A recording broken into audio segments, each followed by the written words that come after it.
My name is Howard Reichenbach, Corporal USMC, prisoner of war style.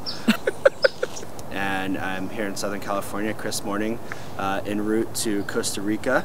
So that's why we're doing this video, just to tell you guys what's going on. Yeah, so I felt the call to be a missionary about 6 or 7 years ago. My heart to missions really came from myself being pulled out of a really just sad life, and knowing that God loved me and would take me. And I really believe that, because it talks about how because of Christ's love, that's why we love, and I feel like God has given me so much that that's naturally what comes out of me. That slowly developed into feeling drawn towards the Hispanic community, and in Southern California we have lots of opportunity for that. So it was good to see that kind of develop. When I first became a Christian, I'd say my heart for evangelism started when I was at Hope Chapel, and we just would go out to talk to people that felt like we needed the Lord, needed hope. You know, I was a bouncer on Main Street in Huntington Beach, and it was kind of neat to be able to go back and talk to the same people that I was working with and partying with right before that. So that started my heart for evangelism. My good friend Mike and I would just go out and lead some people out, and that sort of set the trail for what would become the rest of my life and where I'm coming now. So a little bit after that, I was at a church called Rock Harbor in Costa Mesa, and got really involved with their Mexico program. Rock Harbor partners with a ministry called Baja Christian Ministries, who build homes in some really poor areas, and it was neat. My desire, I loved building homes, but I really loved to be involved with going house to house to people there, and really there at shack to shack. So it was really neat to be able to be a part of that, be a part of door-to-door evangelism. You know, my time at Rock Harbor, I was there up until about a year ago, and I was there for a few years, and in that time I was able to help out with recovery ministry. I was able to be a life group leader for a couple years. I was really neat small group leadership, and really helped to disciple and see people grow in their walk, and help to recognize some giftings in people. So that was really good training for me to be part of that team, and to be able to lead that and have the privilege of being part of people's lives. The great thing there, and with other places, I got to see really what teamwork ministry is, and that as well started to develop my mindset towards ministry and how it happened, that it wasn't all up to me, but it was really the team and who I joined with, as well as depending on God.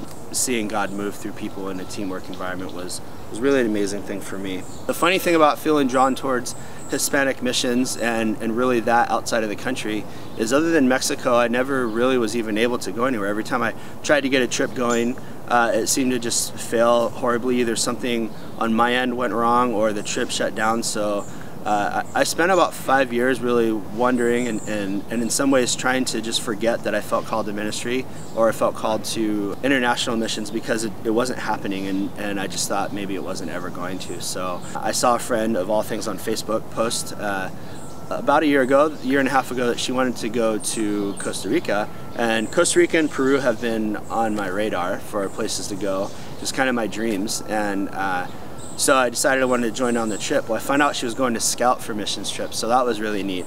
I went down to the Tamarindo area and met some people down there who I will be going to work with and for. So the neat thing about that is we were going down to scout for other people's trips, and ended up meeting Lyle, who's the pastor down there, and he just became head pastor of Beach Communities Church there, and some other great people, and just have been in conversation with him for that week, and expressed my desire, and just said if he knew of any opportunities, I wanted to know about it. Well, it ends up there's a lot of need at that church, because they're got a lot of stuff going on, but not a lot of real permanent people. So we've been in communication since then. That was about a year ago, like I said. That was a really valuable time for me. So anyways, we're fast forwarding. I came back here in July, and decided that really I wanted to get back on track with going to Costa Rica. There's still a need there, so that gets me to going to Tamarindo. Tamarindo is one of the major tourist destinations in Costa Rica. There's a lot of expatriates, there's a lot of Americans who live down there.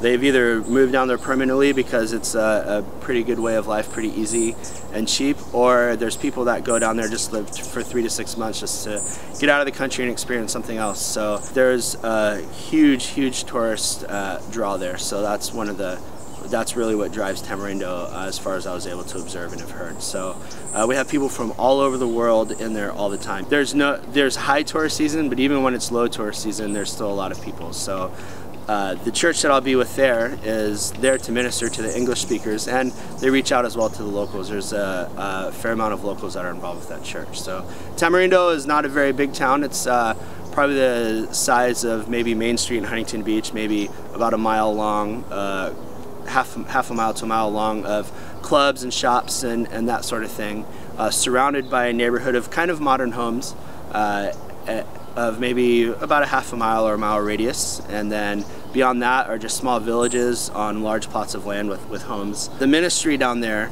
and you know, even though people don't have a lot of money, there isn't any real poverty. I think a lot of times when you think of, and what I expected to see when I first went down there was the real destitute poverty, and that's not there as far as the physical needs go.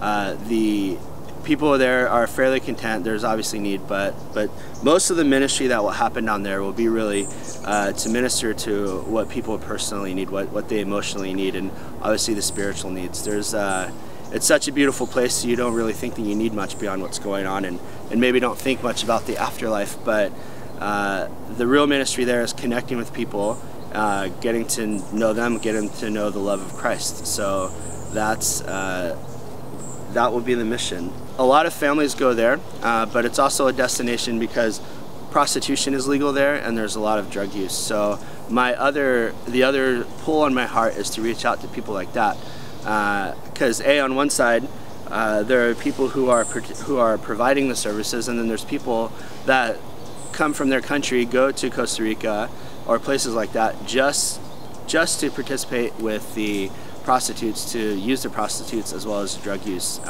so they can kind of get away and no one knows what's going on.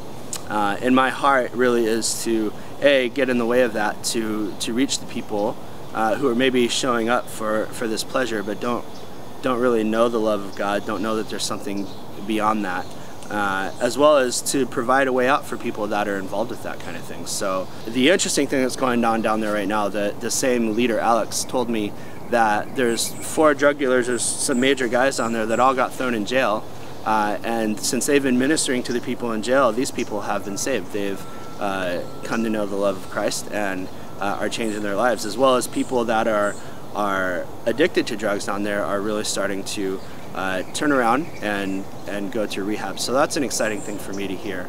I'm going to be helping out with the high school ministry, the high school youth group down there, because I have some experience with Young Life, which is a high school and middle school outreach here in the States, and they're really all over. So I'll be helping out with that. I'll be helping out administratively, as well as following up with the congregation for the pastor, because he's really busy. So just be helping with some organizational things and maybe answering questions and emails, and hopefully lightening the load for him, as well as something that I'm also really excited about is they want to get Alpha going down there. It's a course for new believers or people who are just seeking, who are interested in Christianity but don't know really what it's about.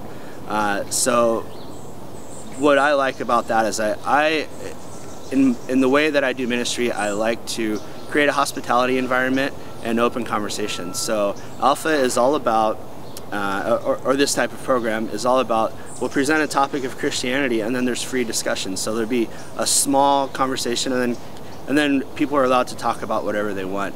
So that's exciting to me, because so many times if people had an idea opposing, it just gets shot down. You know, there's an argument for the sake of proving the person wrong, not really to bring truth up. So the exciting thing for me is my love for theology and my love for the Word of God is really because I just want to be able to have the right answers for people. We have an idea of right and wrong, and I would be lying to say that I didn't want to convince people that I was right. But the way to do that for me has always been to allow conversation and allow it to come up and sort of foster that environment where people can speak freely and then you work it out together, versus me just trying to tell them they're wrong and then tell them what I think is right. So that's a really exciting thing for me to develop. So I'll be a part of that. I'm not sure how major of a part of it I'm going to help develop, but I'll be helping to develop that. We're going to get that going a little bit after the first of the year, and that's a strong need for people down there, as well as there's just a lot of interest in religion. my needs down there will be just for basic housing. It's a pretty good community, but I'll obviously need an apartment, food, my own health insurance, the ability to travel around within the country to keep up with what they're doing, and then just to be able to save a little bit while I'm down there to be able to come back to the States and get around. So really, to be a missionary, we can be a missionary anywhere, but I have felt specifically called out of the country, and God has opened a door in Costa Rica, and that's exciting for me. God's love is everywhere. He has filled me with His love, and I'm excited to bring that to the people of Costa Rica and see how God would use me there. But we can do this anywhere. I'm just really excited to have this long-time dream of mine fulfilled, to be able to be down there and minister in Costa Rica and live and be part of the people there. So that's why this is so amazing to me, is I've wanted to do this for so long, and now I'm actually able to do it. So please check out my blog. It's wordsfromword.wordpress.com. You can see the ticker tape right there. And I'll have that and more, and when I have all of my needs specifically written down there, as well as ways to donate and ways to keep up with me. That's my story. I'm sticking to it.